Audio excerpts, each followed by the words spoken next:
Francois Legault is going to need to do a lot better than this. He obviously knows nothing about intergovernmental relations. And he's got Alberta hopping mad with his quick dismissal of the idea of reviving the Energy East pipeline. Now, Legault's comments Quebec is getting the lion's share of federal equalization payments, $13 billion in 2019.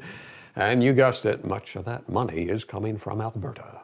Not only is our product not dirty, but that it actually funds the schools, the hospitals, the roads, and potentially even some of the hydroelectricity infrastructure in Quebec.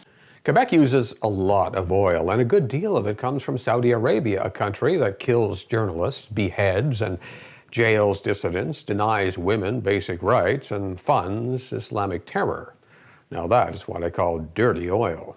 Now some in Alberta have called for a boycott of Quebec goods and services. They have a right to be angry.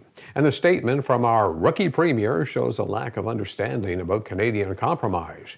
Quebec cannot always have it both ways, and Legault had better get up to speed and quickly. Well, enough is enough. Canadians already paid former terrorist and convicted killer Omar Khadr $10.5 million, money I think that would have been better served helping Canadian veterans. Now he is seeking easier bail conditions. Among them, he wants to be able to speak unhindered to his sister, who still supports Al-Qaeda and thinks 9/11 was a good idea. Now the Khadrs have been nicknamed Canada's first family of terror. My guess is that most Canadians have had enough of this, and no should be the clear answer. Well, Montreal has a new chief of police. Maybe Sylvain Caron can save a police department in deep trouble, lacking the public confidence it so desperately needs. It would have been nice to choose a new leader who can communicate with about a quarter of the population, particularly since racial profiling is one of the main problems facing the force. But Chief Caron doesn't speak English.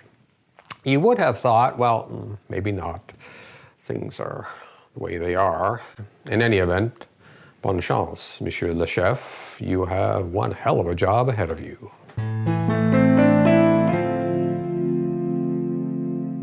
Maybe it's cold outside, and it is the chilly wind of political correctness that is blowing across our land. For goodness sake, it's a song.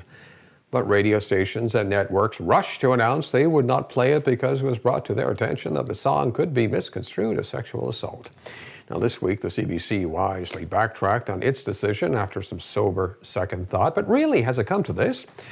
It is a simple, harmless song about flirtation from more than half a century ago. So really, I'd better scurry. Beautiful, please don't Well, hurry. maybe just a half a drink more. Put some records on while I The fall. neighbors might But maybe it's bad out there. say, what's in this No drink? halves to be had out there. I wish I knew how Your eyes are like stars to right now. break this spell. I'll take your hat. Your hair looks swell. Her main concern, given the morality of the time, was what staying might do to her reputation. You just can't start banning words and songs because some people might find them objectionable. We really have gone too far when songs like this are deemed unfit for public consumption. There are so many important issues that Me Too has brought to the surface and so many wrongs that need correcting. But this is not one of them, because in the end, it's just a song. And it was her choice to stay or leave. Maybe it's cold outside and getting colder. All I want for Christmas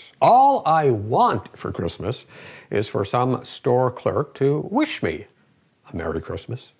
What does season's greetings mean? The season where winter began in October, or happy holidays? Come on. Can we dump the political correctness? Trust me, people of other faiths will not be offended. It doesn't matter if you don't believe the story of the birth in the manger and the shepherds keeping watch over their flocks and the rest of the Christmas story. That's not the point. On December 25th, it's Christmas Day. Just look at the calendar. Finally, we lost another great one this week. Tom Armour was a true radio professional. He was uncompromising in his pursuit of journalistic excellence. Now, I first met Tom years ago when he was doing the morning news on CFCF radio. I was a kid working the overnight shift.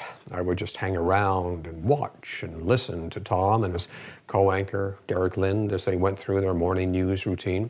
The lessons I learned stay with me throughout my career.